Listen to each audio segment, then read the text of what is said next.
പ്രിയമുള്ള പ്രേക്ഷകരെ നമസ്കാരം. ഇന്ന് ലോകത്താകമാനം ചർച്ച ചെയ്യപ്പെടുന്ന ഒരു വിഷയത്തെ പറ്റിയാണ് വാർത്ത24 പ്രതികരിക്കുന്നത്. ഇന്ത്യയുടെ രാഷ്ട്രപിതാവായ മഹാത്മാഗാന്ധിയെ പറ്റി 141 കോടി ജനങ്ങളെ പ്രതിദാനം ചെയ്യുന്ന രാജ്യത്തിൻ്റെ പ്രധാനമന്ത്രിയായ നരേന്ദ്രമോദി ഒരു പരാമർശം നടത്തിയിരുന്നു. അത് ഇന്ത്യയിലും ലോകത്തിലുമാകെ ചർച്ച ചെയ്യപ്പെടുകയാണ്. അതിന് ചർച്ച ചെയ്യപ്പെടാൻ ഇടയായ സാഹചര്യം, മഹാത്മാഗാന്ധിയെ പറ്റി ലോകം അറിഞ്ഞത് ആറ്റം ബ്രോ എന്ന സംവിധായകൻ്റെ ചലച്ചിത്രത്തിലൂടെയാണെന്നുള്ള പരാമർശം തന്നെയാണ്. നിങ്ങളൊന്ന് മനസ്സിലാക്കണം, ലോകത്തിലെ ഏറ്റവും കൂടുതൽ ആളുകൾ അറിയപ്പെടുന്നതും അല്ലെങ്കിൽ ജീവിച്ചിരിക്കുമ്പോൾ തന്നെ ലോകത്താകമാനം അറിഞ്ഞ ഒരു വ്യക്തിയാണ് ഗാന്ധിജി എന്ന് പല ആളുകളും കഴിഞ്ഞ ദിവസങ്ങളിൽ പ്രതികരിക്കുകയുണ്ടായി. ഗാന്ധിജിയെ സംബന്ധിച്ചോളം പറയുകയാണെങ്കിൽ 1888 ഗുജറാത്തിലെ ഒരു പ്രമുഖമായ ഫാമിലിയിൽ അദ്ദേഹത്തിൻ്റെ പിതാവ് എന്ന് പറഞ്ഞത് പോർബന്തറിലെ ദിവാനായിരുന്നു. അതായത് അവിടുത്തെ പ്രധാനമന്ത്രി എന്ന ഒരു പദവിയിലേക്കുള്ള ഒരാളായിരുന്നു. ആ കുടുംബത്തിൽ നിന്നാണ് 1888 അദ്ദേഹം ലണ്ടനിലേക്ക് പഠനത്തിന് പോകുന്നത്. അപ്പം തന്നെ അദ്ദേഹം അത്യാവശ്യം ഇന്ത്യയിൽ ആ പ്രദേശത്ത് അല്ലെങ്കിൽ ആ സംസ്ഥാനത്ത് തന്നെ ഒരു പ്രസിദ്ധനായിരുന്നു. അതിനുശേഷം 1893 അദ്ദേഹം സൗത്ത് ആഫ്രിക്കയിലേക്ക് കടന്നു ചെല്ലുന്നത്. അവിടെ ഒരു കേസുമായി ബന്ധപ്പെട്ട് ഒരാൾക്ക് വേണ്ടി ഹാജരാവാൻ വേണ്ടിയാണ് അദ്ദേഹം സൗത്ത് ആഫ്രിക്കയിലേക്ക് കടന്നു ചെല്ലുന്നത്. ആ ഒരു സാഹചര്യത്തിൽ സൗത്ത് ആഫ്രിക്കയിലെ ഇന്ത്യയിലെ നിരവധിയായ ആളുകൾ വളരെയധികം ബുദ്ധിമുട്ടുകൾ അനുഭവിക്കുന്നു അദ്ദേഹം അറിയുകയും ബ്രിട്ടീഷ് കോളനികളിൽ ഇന്ത്യക്കാരായ ആളുകളെ പീഡിപ്പിക്കുന്നു പറഞ്ഞുകൊണ്ട് ആ ഇന്ത്യക്കാർക്ക് വേണ്ടിയുള്ള പ്രവർത്തനമായി മുന്നോട്ട് പോവുകയും അവിടെ അദ്ദേഹം വലിയ രീതിയിലുള്ള മാറ്റങ്ങൾ കൊണ്ടുവരാൻ സാധിക്കുകയും ചെയ്യും. ആ സമയത്ത് തന്നെ സൗത്ത് ആഫ്രിക്കയിലെ ഒരു ക്രിസ്ത്യൻ പുരോഹിതൻ 1919 അതായത് ഗാന്ധിജി ഇന്ത്യയിലേക്ക് വരുന്നത് 1915 1919 ഗാന്ധിജി ആഫ്രിക്കയിൽ നടത്തിയ പ്രവർത്തനങ്ങളെ പറ്റിയും അവിടുത്തെ ഒരു ക്രിസ്ത്യൻ പാദ്രിയായ ജോസഫ് ഡക്ക് എന്ന് പറഞ്ഞ ഒരു മനുഷ്യൻ ഗാന്ധിജിയുടെ ജീവചരിത്രം 1919 പ്രസിദ്ധീകരിക്കുകയുണ്ടായി. അപ്പോൾ തന്നെ അദ്ദേഹത്തെ പറ്റി ലോകത്തിലെ ആളുകൾക്ക് അറിയാൻ സാധിക്കൂ എന്നുള്ളതാണ് മറ്റൊരു വസ്തുത.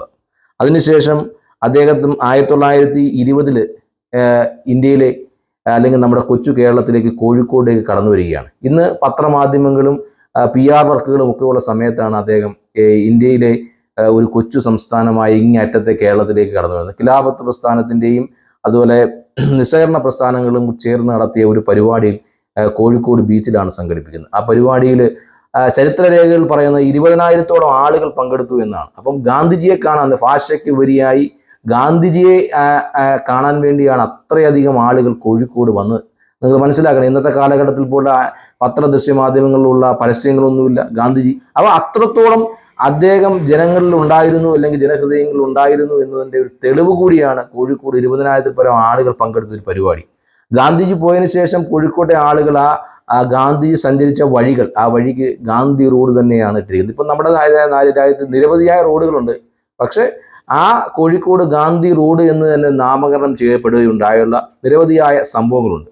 അതിനുശേഷമാണ് 1931 കാലഘട്ടത്തിൽ അദ്ദേഹം ലണ്ടനിലെ വട്ടമേശ സമ്മേളനത്തിൽ പങ്കെടുക്കുന്നത്. വട്ടമേശ സമ്മേളനത്തിൽ പങ്കെടുക്കുമ്പോൾ അദ്ദേഹത്തെ കാണാനായി ലോകപ്രശസ്ത ചലച്ചിത്ര താരം അല്ലെങ്കിൽ ലോകത്തെ ആളുകളെ മുഴുവൻ ചിരിപ്പിച്ച ചാർലി ചാപ്ലിൻ എന്ന മനുഷ്യൻ, ആ ചാർലി ചാപ്ലിൻ വട്ടമേശ സമ്മേളനം ഗാന്ധിജി ലണ്ടനിൽ വെച്ച് നടക്കുമ്പോൾ അദ്ദേഹത്തെ അങ്ങോട്ട് പോയി കണ്ട് അദ്ദേഹം സംസാരിക്കുന്നുണ്ടായി.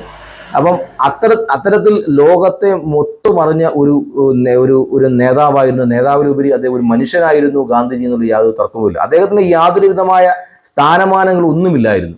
അദ്ദേഹത്തിന് ഒരു പാർട്ടിയുടെ നേതാവെന്നോ അല്ലെങ്കിൽ മറ്റൊരു പ്രസ്ഥാനത്തിൻ്റെ നേതാവെന്നോ ഒന്നുമില്ല. അത് ഇന്ത്യയുടെ അല്ലെങ്കിൽ ജനനന്മയെ ആഗ്രഹിച്ചുകൊണ്ട് ജനങ്ങളിലേക്ക് ഇറങ്ങുന്ന ജനങ്ങളുടെ ഒരു നേതാവ് അല്ലെങ്കിൽ ജനങ്ങളുടെ വിഷയങ്ങൾ പഠിച്ചുകൊണ്ട് അതിനൊക്കെ ഇടപെടുന്ന ഒരു മനുഷ്യ സ്നേഹിയായിരുന്നു ഗാന്ധി എന്ന് ലോകത്തുള്ള ആളുകൾക്കെല്ലാം അറിയാം.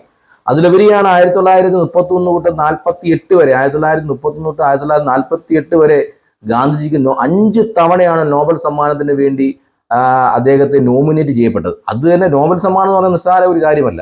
ആ ഒരു അവസരത്തിലാണ് ഇന്ത്യയുടെ പ്രധാനമന്ത്രിയായ ഒരു വ്യക്തി, അത് അദ്ദേഹത്തിന്റെ രാഷ്ട്രീയമല്ല പറയുന്നത്, ഇന്ത്യയുടെ പ്രധാനമന്ത്രി എന്നാൽ ഈ നാട്ടിലെ 141 കോടി ജനങ്ങളുടെയും പ്രതിനിധിയാണ്. അദ്ദേഹമാണ് പറയുന്നത്.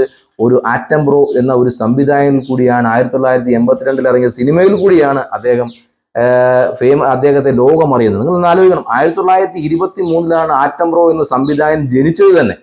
അദ്ദേഹം ജനിക്കുന്ന മുമ്പ് തന്നെ ഞാൻ പറഞ്ഞു ആഫ്രിക്കയിലെ ഒരു പുരോഹിതനായിരുന്ന ജോസഫ് ഡെക്ക് എന്ന് പറഞ്ഞ വ്യക്തി ഗാന്ധിജിയെ പറ്റി 1919 ഒരു ജീവചരിത്രം എഴുതി. ആഫ്രിക്കയിലെ പ്രവർത്തനവുമായി ബന്ധപ്പെട്ടാണ്. അപ്പോൾ അത്രത്തോളം ലോകമറിയുന്ന ഒരു വ്യക്തിയെ പറ്റിയാണ്. 1923 ഈ ആറ്റം പ്രോ എന്ന സംവിധാനം ജനിക്കുന്നത് പോലും. ആ അവസരത്തിലാണ് 1982 ഇറങ്ങിയ ഒരു ചിത്രം കൊണ്ടാണ് ഗാന്ധിജി ലോകത്തിൽ അറിഞ്ഞത് എന്ന് പറയുന്ന ഒരു പ്രധാനമന്ത്രിയുടെ ഭാഷ്യം.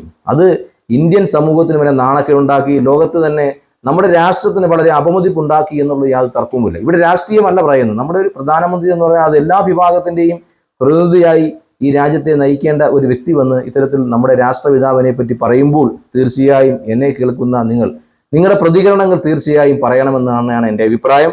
അപ്പോൾ അദ്ദേഹത്തെ പോലെ ഒരു മനുഷ്യൻ ഈ രാജ്യത്ത് നിരവധിയായ സംഭാവനകൾ നൽകിയ മനുഷ്യനാണ്. അദ്ദേഹത്തിൻ്റെ ഒരു രീതി എന്ന് പറഞ്ഞാൽ അഹിംസയിൽ ഊന്നിയുള്ള ഒരു സിദ്ധാന്തമാണ്. ആ അഹിംസയുമായി ബന്ധപ്പെട്ട നിരവധിയായ സമരമുറകൾ, നിരാഹാര സത്യാഗ്രഹം അടക്കമുള്ള നിരവധിയായ സമരങ്ങൾ അദ്ദേഹം ഇന്ത്യക്കും ലോകത്തിനും സംഭാവന ചെയ്ത വ്യക്തിയെപ്പറ്റി ഇത്തരം കാര്യങ്ങൾ ഒരു രാജ്യത്തിൻ്റെ പ്രധാനമന്ത്രി പറയുകയാണ്. അതുപോലെ തന്നെ ഗാന്ധിജിയെ പറ്റി 2000-3000 പുസ്തകങ്ങൾ ഇന്ന് രാജ്യത്തിൻ്റെയും ലോകത്തിൻ്റെ വിവിധ ഭാഗങ്ങളിൽ നിന്ന് ഇറക്കിയിട്ടുണ്ട്.